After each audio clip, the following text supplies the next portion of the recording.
Baru-baru ini viral sebuah video amatir singkat yang menarasikan bahwa gunung emas sudah ditemukan di Kongo.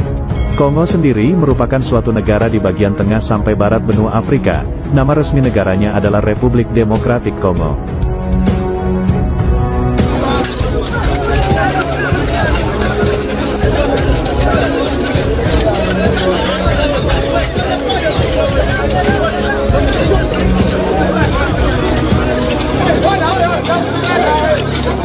Kaum muslimin, di sini juga kita menyaksikan apa dikatakan oleh Rasulullah Sallallahu Alaihi Wasallam, Ofrat mengering di negeri Irak. Apabila dia mengering, akan ketemu nanti gunung emas, kata Rasulullah. Tidak akan terjadi kiamat sampai sungai Ofrat mengering terlebih dahulu. Sejak 2014, bulan Maret 2014, apa yang dikatakan oleh NASA Amerika di New York Times pada tanggal 12 Februari 2013 jadi kenyataan bahwa sungai Ofrat mengering di 2014. Sampai hari ini sungai Ofrat sudah tidak lagi berair sedikit pun. Ternyata New York Times sudah mengumumkan di 2013 tanggal 12 Februari bahwa sungai Ofrat menurut NASA sudah susut airnya, mengurang airnya 60%. Kata mereka 2014 sungai Ofrat kering total. Kering sudah sekarang 100%. Sungai terbesar di Timur Tengah itu ada 3, Nil, Tigris, dan Ofrat. Dan Ofrat itu induknya atau sumber kepalanya adalah di Turki, lehernya di Syria, bodinya di Irak, ekornya di Iran. Sungai ini sekarang sudah tidak bisa lagi dinikmati oleh umat manusia di negeri Irak. Kaum muslimin yang kami muliakan, Masya Allah. Dan apa yang dikatakan oleh George Bush membuktikan hadis Nabi. Nabi mengatakan tidak akan terjadi kiamat sampai mengering terlebih dahulu sungai Ofrat. Keringnya sungai Ofrat akan menyebabkan munculnya atau ditemukannya gunungan emas yang ada di negeri Irak, yang menjadikan kaum lelaki di muka bumi ini akan berlomba-lomba ke sana untuk memperebutkan gunung emas tersebut, dan mereka berperang. Dalam setiap 100 orang yang berperang akan terbunuh 99, satu yang tersisa hidup dari 100 orang. Setiap mereka berkata, semoga satu orang yang bertahan hidup itu sayalah orangnya. Di hadis yang lain, Nabi mengisyaratkan ketidaksukaannya kalau umatnya ikut berperang di sana demi memperebutkan gunung emas tersebut. Ibadah Allah yang kami muliakan, sungai Ofrat sudah kering. Dan ini tidak bisa ditutup-tutupi. Juga tidak bisa direkayasa keringnya sungai Ofrat.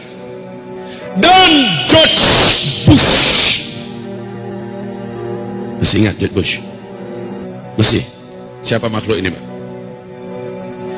Presiden Amerika Serikat sebelum diganti oleh Barack Obama berpidato dengan penuh semangat di depan gedung putihnya dan berkata, satelit kita telah menangkap potensi emas yang sangat besar di negeri Irak. Amerika Serikat selaku polisi dunia akan memastikan emas tersebut aman dari tangan-tangan para penjahat-penjahat yang tidak bertanggung jawab. Setahu kita yang penjahat itu siapa? Kaum muslimin, subhanallah, hadis Nabi sudah jadi kenyataan. Kalau nggak sekarang, zamannya kapan lagi?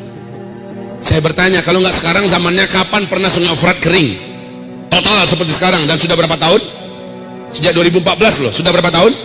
Kalau keringnya cuma sebulan 2 bulan, bisa jadi dia mengalir lagi. Nah ini sampai sekarang kering. Dan ada yang unik. Kenapa bulan April 2014 135.000 pasukan darat Amerika Serikat yang berserakan di seluruh negara-negara Teluk tidak jadi ditarik oleh Barack Obama ke Amerika, padahal membiayai mereka sudah tidak sanggup lagi Amerika, tapi tetap dipertahankan di Timur Tengah. Kenapa setelah Donald Trump naik, kenapa Amerika hari ini dengan keadaan kondisi ekonomi yang sangat parah menambah budget militer dan budget perang mereka, ya, dan ini menjadikan mereka negara yang terparah lilitan utangnya. Nah kaum muslimin, kenapa di zaman Donald Trump memperbanyak memasukkan tentara hari ini ke Irak? Ditambah lagi dari 5.000, 10.000, 20.000 terus ditambah. Bapak tahu rahasianya? Benar kata Rasulullah, ketika sungai Ofrat mengering akan ditemukan gunung emas. Laki-laki yang ada di muka bumi dari berbagai negara berdatangan membawa senjata-senjata mereka ke sana. Perang besar akan terjadi memperebutkan gunung emas itu. Sedangkan Freeport kita saja, emas Freeport kita saja sudah akan menjadikan dua negara besar ini, Amerika dan China, siap saling pesta perang, dan itu di tanah air kita. Negeri kita jadi tempat perang. Nah itu hanya Freeport. Bagaimana dengan gunung emas yang ada di Irak? seluruh dunia kan, dan nanti kamu akan terbelah menjadi dua belahan besar di akhir zaman, kata Nabi. Blok timur, blok barat. Kamu akan berdamai dengan blok barat, diajak damai oleh mereka. Lalu kamu menyatukan kekuatan dengan blok barat, kamu akan berperang memerangi musuh bersama di blok timur. Allah akan kalahkan mereka di tangan kamu, kata Rasulullah sallallahu alaihi wasallam. Lalu barat ketika itu berkata di Syria, di Damaskus, sambil mengibar-ibarkan benderanya, kemenangan ini adalah kemenangan kaum salib. Padahal mereka kolaborasi dengan dunia Islam, tapi mereka mengumumkan kemenangan adalah kemenangan salib. Maka terjadilah perang antara kalian dengan barat, dan Allah menangkan kalian. Perang itu dikenal oleh dunia barat dengan sebutan di kitab Taurat, di kitab Injil dengan perang Armageddon. Kalau dalam hadis disebut dengan Malhamah Al-Kubra, dan itu terjadinya nanti di Syam, tepatnya di Syria, Ghutah, A'maq, dan Dabiq. Kaum muslimin yang kami muliakan, hari ini kita melihat arah dunia menuju ke situ. Arah dunia sekarang sedang menuju kepada perpecahan dan peperangan besar. Ada nggak masuk ke bapak masing-masing, ke ibu-ibu di Androidnya, tentang pidato terakhir Donald Trump yang akan melakukan kunjungan perdamaian, kunjungan damai ke Arab Saudi, ke negeri Arab lainnya. Mereka adalah sekutu kami di dunia timur. Kita akan membuatkan kekuatan kita menjadi kembali nyata, bla bla bla bla. Inilah kunjungan terindah yang pernah ada sepanjang sejarah Amerika, kata Donald Trump. Ada dengar nggak? Ada dengar nggak? Padahal sebelum dia naik, apa ancamannya dengan dunia Islam? Apa ancamannya kepada dunia Islam si Donald ini? Dan ancaman itu dia buktikan, Pak. Baru saja dia naik, sudah mulai dilakukan ini, bahkan ada masjid di Amerika yang diratakan dengan tanah, sudah mulai. Kemudian bagaimana ancaman-ancamannya dia wujudkan, dan sekarang dia melihat bagaimana harus bersatu dengan dunia Arab atau dunia Islam.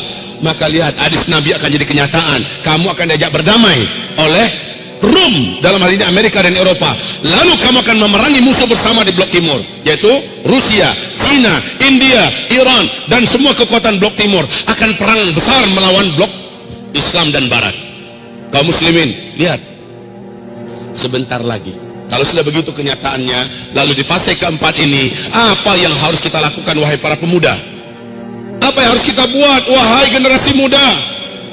Ibu-ibu, apa yang harus ibu lakukan? Sementara kata Rasulullah, yang paling panjang umurnya adalah ibu-ibu. Dalam artian apa? Di fase keempat yang paling banyak tersisa hidup itu kaum ibu-ibu, Bu. Di mana laki-laki jumlahnya 1 berbanding 50. Pada kemana kita semua? Sudah di alam barzakh. Semoga saja kita lagi cerita nanti di taman surga sambil menunggu kiamat. Taib kaum muslimin, ini akhir zaman. Di masa ini akan banyak kejadian-kejadian yang luar biasa. Dan di masa ini memang kaum lelaki yang paling banyak berpindah ke alam barzakh.